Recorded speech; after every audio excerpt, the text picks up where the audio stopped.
Et nous enchaînons à présent avec Enjeu Patrimoine, un enjeu patrimoine consacré au secteur du crowdfunding en France, mais non plus seulement en France, à présent en Europe, puisqu'à partir du 11 novembre prochain, toutes les plateformes de crowdfunding européennes qui ne se seront pas mis au diapason de la nouvelle réglementation européenne qui a créé un nouveau statut, le statut du prestataire de services en financement participatif, ne pourront plus exercer. Et la mise au diapason, justement, ne se fait pas aussi simplement que l'on pourrait l'espérer. D'un côté, on regrette que pas suffisamment de plateformes de crowdfunding n'aient déposé de dossier pour obtenir ce nouveau statut avant la date butoir. Sur les 300 entreprises européennes, seules 20 ont déposé un dossier. Et de l'autre côté, le secteur du crowdfunding, et notamment le secteur du crowdfunding français, pointe le fait que les normes techniques pour correspondre à ce nouveau statut ne sont pas suffisamment claires. C'est en tout cas ce que disait la Fédération française du crowdfunding dans un article publié dans l'AGFI il y a 2 jours. Pour en parler, nous avons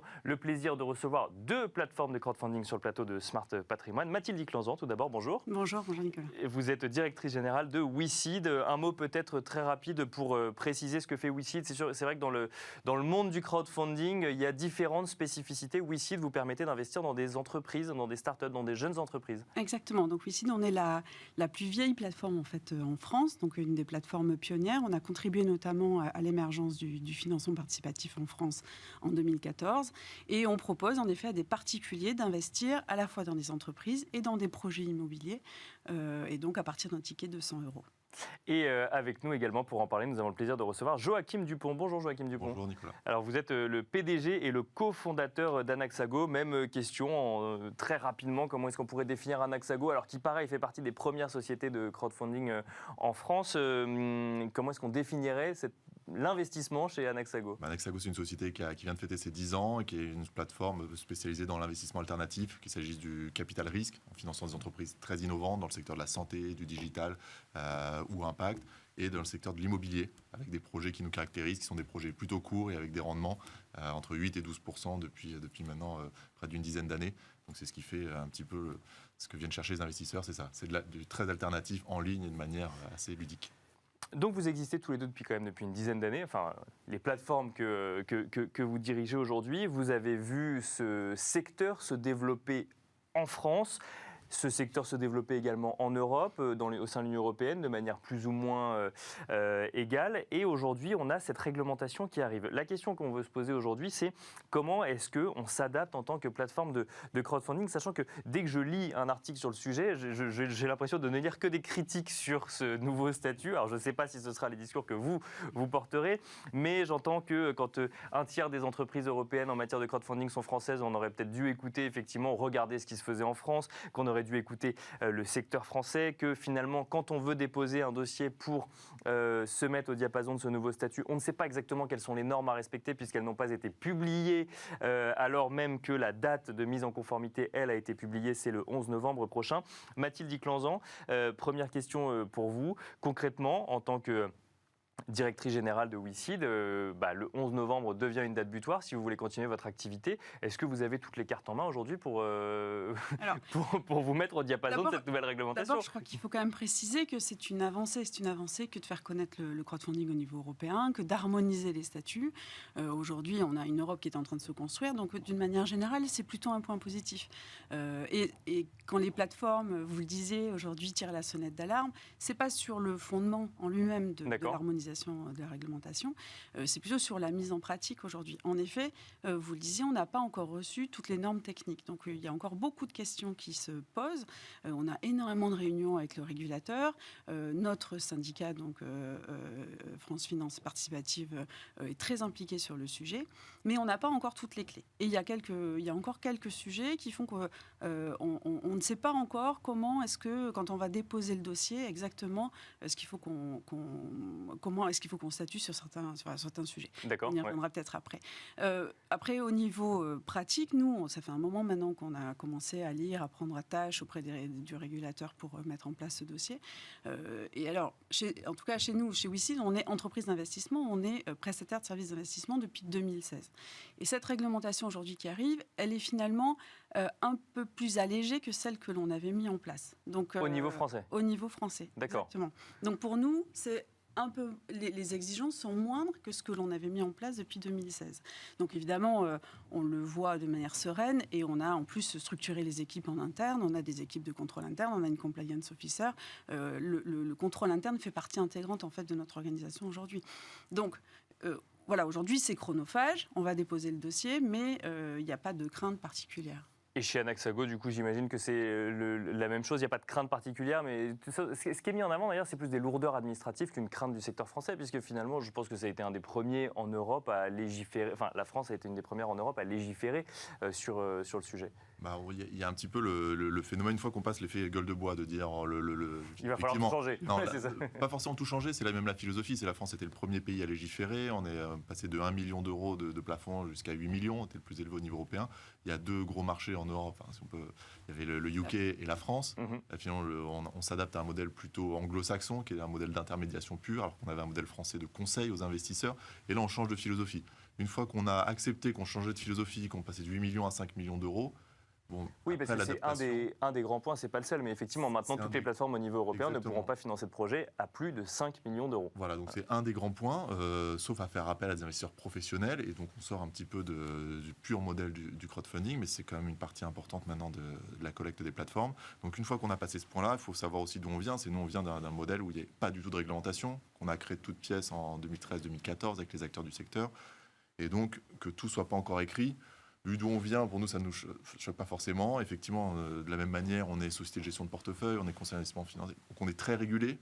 Et donc, effectivement, ce statut européen, il est presque plus léger que les statuts français auxquels on a adhéré jusqu'à présent. Mais pour autant, si je reste sur ce montant de 5 millions d'euros, c'était 8 millions d'euros en France, on passe à 5 millions d'euros. Ça veut dire que le secteur français, alors je reprends les chiffres effectivement de France Finance Participative qui dit qu'un tiers globalement des sociétés de crowdfunding au niveau européen sont françaises. Elles étaient toutes sur 8 millions d'euros. Qu'est-ce que ça va impliquer le fait de passer à 5 millions d'euros? Est-ce que ça veut dire qu'il va falloir sortir certains projets? Est-ce qu'il va falloir s'adosser à une société de gestion? Est-ce qu'il va falloir revoir sa façon même de ses stratégies d'investissement en interne? Peut-être vous, Joachim Dupont, pour commencer. C'est un peu la démarche qu'on a initiée depuis nous quelques années, c'est créer une société de gestion de portefeuille pour déjà pouvoir co-investir sur des projets plus importants, puisqu'en fait, plus les projets vont avoir des montants significatifs et potentiellement plus d'entreprises où les opérateurs sont matures, et donc ça présente un risque qui est aussi mieux maîtrisé. Et donc les 5 millions d'euros, ça veut dire qu'on va réserver la partie réservée aux investisseurs privés, 5 millions d'euros, et après on pourra toujours avoir des investisseurs professionnels ou des fonds qui co-investiront dans les projets. Mais objectivement, c'est pas une bonne nouvelle oui, puis pour surtout, le secteur français. Surtout stratégiquement, Mathilde Clanzan, j'imagine que quand même, ça veut dire qu'on passe de 8 à 5 millions d'euros. On doit donc s'adosser à une autre structure qu'on peut avoir en interne ou qu'on doit aller chercher à l'extérieur d'investissement. Et en plus de ça, vous l'avez mentionné, Joachim Dupont, comme on est en train de passer sur un modèle anglo-saxon, le sujet accompagnement, conseil de la société de crowdfunding, de la plateforme de crowdfunding, disparaît au profit d'une simple plateforme d'intermédiation. Donc c'est quand même un changement de paradigme un peu pour les sociétés françaises qui avaient fait le choix d'aller sur des montants plus élevés et d'accompagner. Ça fait des années qu'on se structure en tant que conseiller en investissement, progressivement, que conseiller d'un investissement. Et c'est vrai qu'aujourd'hui, non, on sera ce qu'on appelle RTO, réception transmission d'ordre, donc c'est un changement de paradigme. Sur les 5 millions d'euros, la problématique est que ça va à l'inverse du marché aujourd'hui. C'est en ça qu'on regrette de ne pas avoir été beaucoup plus consulté, parce que le crowdfunding, et notamment immobilier, parce que c'est essentiellement de cela dont on parle, aujourd'hui, il y a de plus en plus d'acteurs de la promotion, marchands de biens qui nous contactent. Bien sûr. Et en fait, ça va même à l'inverse de l'intérêt de l'investisseur. Alors que le fondement, c'est de protéger l'investisseur. Généralement, quand on régule ou quand on légifère sur un sujet investissement, je suis d'accord avec vous, on rajoute du conseil, on rajoute de l'information, on rajoute de la transparence sur ces sujets-là. Là, on l'enlève complètement, effectivement. Oui. Après, la logique, c'était quand même le fondement du crowdfunding, c'était de donner accès à des opérations, à des investissements qui avant étaient réservés, comme tu le disais, à des clientèles professionnelles. Aujourd'hui, donc, on a donné accès à des investisseurs particuliers sur des opérations qui sont avec des montants de plus en plus importants. Et rappelons juste que sur un opérateur qui aujourd'hui vient nous chercher sur des montants de fonds propres qui peuvent aller jusqu'à 8 millions d'euros, ça veut dire que ce sont des opérateurs qui sont plus structurés, avec souvent des fonds propres qui sont plus élevés, donc des opérations qui sont moins risquées. Donc on va à l'inverse en fait de la, D'accord, ok, je comprends. Voilà, pour De enlever du l'intérêt de risque en fait, l'investisseur, ou en voilà, tout cas, la exactement gestion pour du risque. l'investisseur, exactement. Sachant qu'il faut le rappeler, hein, quand on parle d'immobilier, les promoteurs immobiliers viennent voir des plateformes de crowdfunding essentiellement pour aller chercher un apport pour ensuite aller réaliser un emprunt bancaire, un apport qui va être un pourcentage du montant total du projet. Donc ça veut dire que si je fais un rapide calcul, si je peux aller jusqu'à 5 millions d'euros en crowdfunding, mettons c'est quoi, c'est 10% d'apport pour ensuite 90% d'emprunt, quelque chose comme ça. 80% des 20% d'apport. 80% des 20% d'apport, donc en fait ça peut on peut aller financer quoi, jusqu'à 20 millions d'euros finalement, pas plus de 20 millions d'euros de projet, quelque chose comme ça, ou après il faut s'adosser à une société de gestion pour pouvoir aller financer quelque chose de plus conséquent. Il faut raison garder aussi dans le gros des projets aujourd'hui sont inférieurs à 8 millions d'euros. C'est le gros du marché actuel. Donc on était en train d'arriver. Et ils sont inférieurs à 5 millions d'euros également ou quand même... je pense que les projets, il faudrait regarder le projet moyen en nombre. Effectivement, il y a beaucoup de petits projets. Oui, le projet moyen, c'est 1 million d'euros. En tout cas, sur 2021, ça Donc ça ne remet pas tout en cause non plus. Ça ne remet pas tout en cause, mais ça va à l'inverse de la dynamique. Voilà, ça casse un petit peu la dynamique, et surtout qu'on vient d'un univers où la France était pionnière en réglementation, sur sa capacité à réglementer dans un secteur innovant, avec des acteurs qui se structurent, une collaboration entre le privé et le public qui se passe très bien. Là, on revient un petit peu en arrière et on tombe un peu dans le travers européen, le fameux travers dont on nous parle beaucoup. Le fameux effet gueule de bois où effectivement, d'habitude, quand on légifère au niveau européen, on regarde ce qui se passe en France. Bon, là, c'est pas ce qui a été fait. Ouais. Effectivement. Joachim Dupont, j'ai envie de continuer avec vous. Alors, quels sont les...